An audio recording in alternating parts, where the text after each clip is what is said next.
The stupid thing was the credit card only had a limit of $6,000, right? Yeah. So we didn't use it for our month-to-month or day-to-day expenses and then pay it off. We just used it for random stuff. So it could have been a pair of shoes, it could have been whatever. And then we'd only pay the minimum payment back. And I was just, you really wonder how much we actually would have paid for that pair of shoes.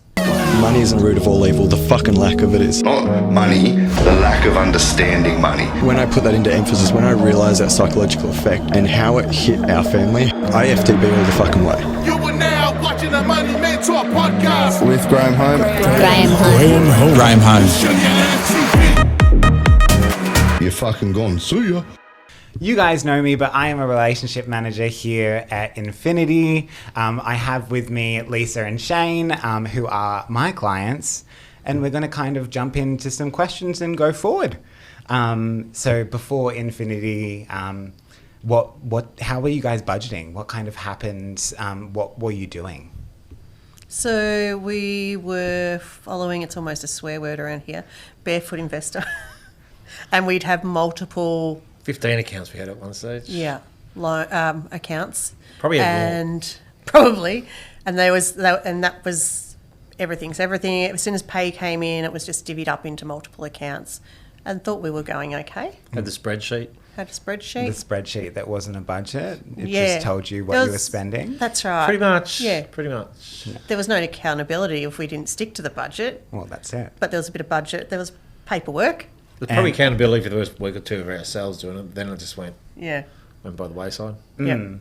What were the account names? Did you have specific accounts for specific things? Splurge was the Everyday spending.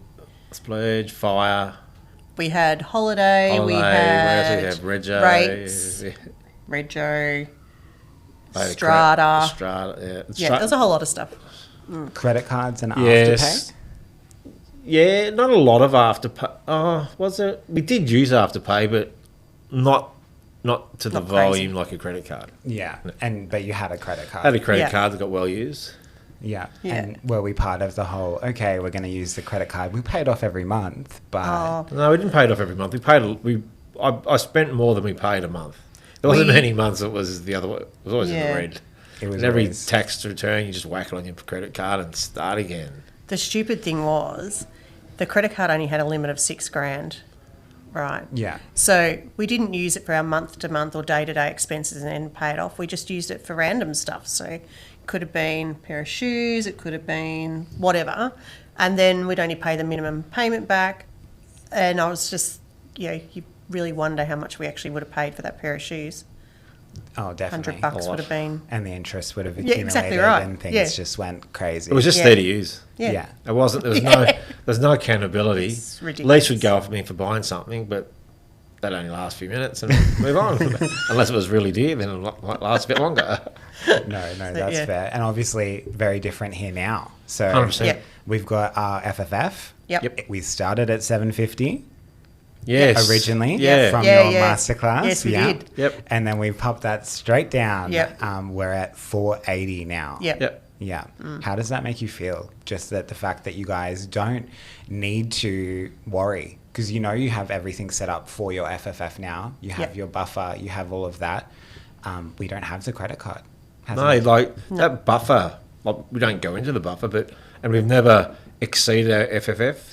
And I'll be honest, we could probably, I shouldn't say it, but other than the other week when Lise had a few blowouts, we normally $50 over. So we've never really hit our FFF.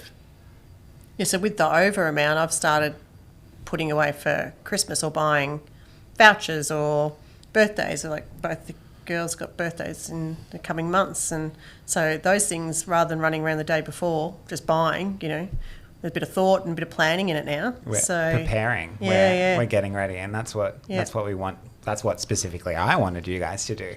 We read your text. You read my text message. All those little hints and Yeah, tips. that's right. Yeah. And now, obviously, you had your meeting with G just then. Yep. We're going to Rem again. Yes. Yes. Second time. So next month. Mm-hmm. How do we feel knowing that like not even just me or your other team and everything have looked at it, but G's looked at your kind of strategy? I was a bit blown away by that, actually. So you do hear him mention that on, podcasts. He's had a look, and you're like, surely he can't be looking at everyone's stuff. But then for him just to rattle that off, and just while he was sitting there talking to us, he's like, I'm formulating another plan. I'm like, this is mind-blowing that he's actually doing that as he's sitting there, and I know exactly what you need to purchase, and this is what's going to happen. And he's actually like, can you stay and can you come tomorrow? And I'm like, oh, whoa. Didn't pack enough clothes. So September it is, so we're excited. Yeah, we're looking forward to going to the next spot. Like, REMs are an eye-opener.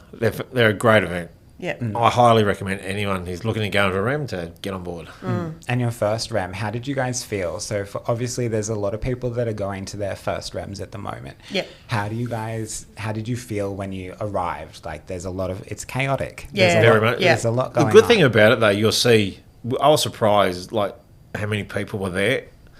And every time I get onto one of the online meetings, you're always surprised by the numbers. Yeah. But everyone there, I haven't met, everyone's friendly, the staff are friendly, and everyone's walking around with either Infinity t-shirt or a lanyard. So, and you just talk to them, ask what the journey's like, and everyone wants to chat. That's fantastic. Literally everyone. Yeah, and I think it's just a matter of, listening, taking it in. I mean, the dancing and the after parties and the rest of it, they're the icing on the cake. They're the bonus. But the education, whilst you're in the room, that's the important thing to me. And as Shane said, you're talking to people like-minded. Like, even last night down here on the Gold Coast, Shane spotted someone with an Infinity jumper, and we stood talking to these people for good half an hour. Just everyone's happy to share their story, and it's a good community to be part of. And that's the word, community. Yeah. And you can quite literally come to any kind of event, whether it is REM or a community event, or see someone with a shirt on or jumper or hat or anything, merch. Yeah. And someone will grab you. Yeah. There's been people like at the gym that will quite literally just come up to you when you're wearing specific things. Yeah. You see, like, since we've been on board, I've seen people I played cricket with back home. They've joined recently. People I've known from when I was young. There's people within the community you would never think would be there that are there. Like Lisa's stepbrother reached out to her that he's joined. Yeah. So this is just via the Facebook page, the family page. So there's often people that you're just connecting with, and are you guys doing this too? What's going on? So it's a really nice thing. So it's becoming a family affair. Yeah. Kind of, yeah. Yeah, that's all right. Everyone else does it. Yeah. Jump on board. Yeah. And listen to the success stories at the REMs. Like, people get on stage and you listen to the podcast. So they're similar to where you are, but their journey's a lot further than yours, and they're a long way down the track. And how quickly they've paid their home off, how many investment properties they've had, and what they're doing now. It's like, wow, why did we join earlier? Yeah. And let's jump on that. So you guys you started in May with me specifically. We've done 60K. Yep. 60K we have off that loan already. We've sold the toys. Yep. And Not all of them. Wow, okay. No, I do bike riding, though. I do keep my bike. That's one thing I use. Wait up. Are you saying you're going to sell the bike? No, I'm not selling Right. it. We're I just thinking bought about it. one. I only buy bikes for myself, Matt. I have to sell stuff to buy stuff. Yeah.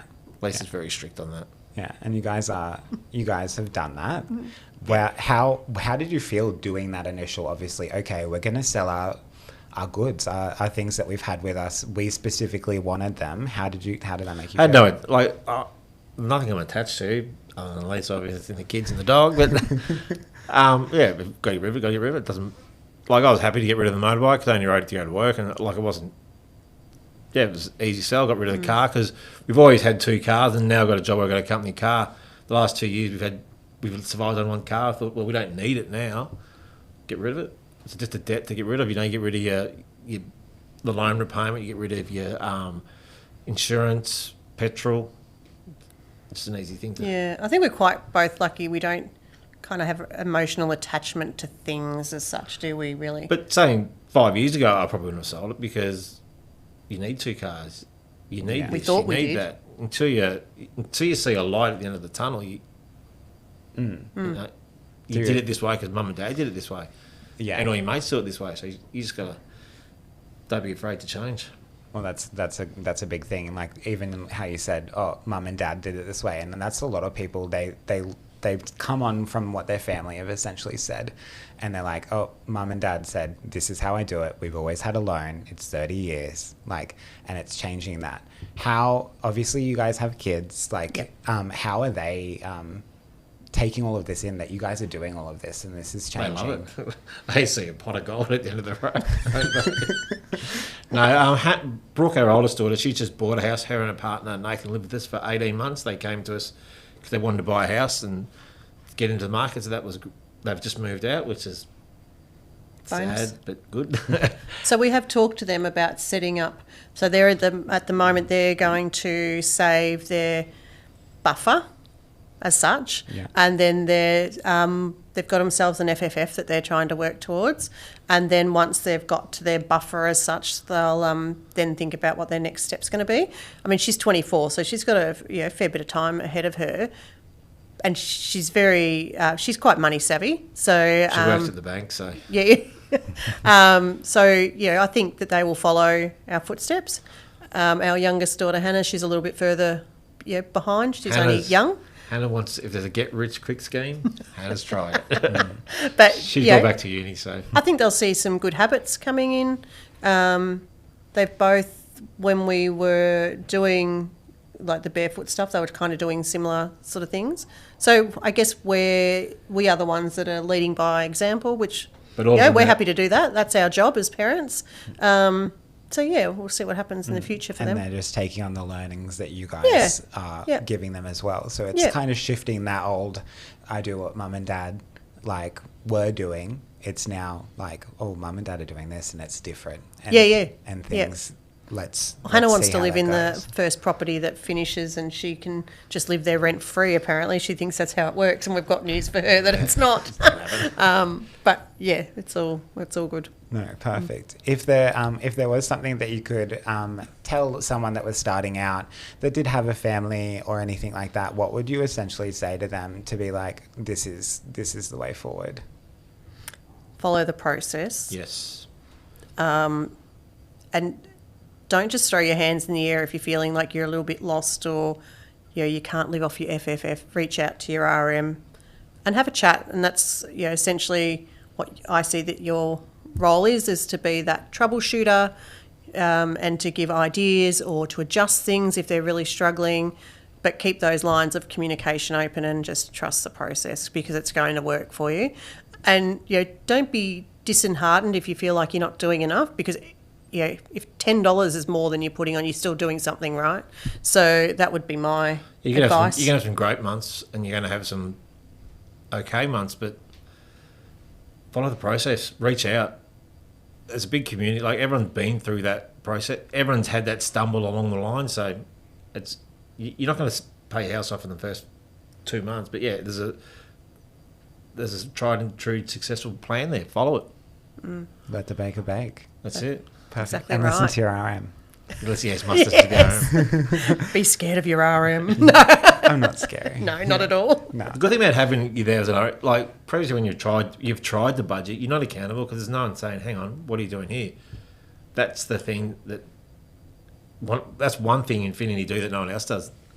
It's just accountability. The team, you know, that you guys specifically have a whole team, and Yeah. it might not, like, yes, you talk to me consistently, but you also have everyone else. Yeah.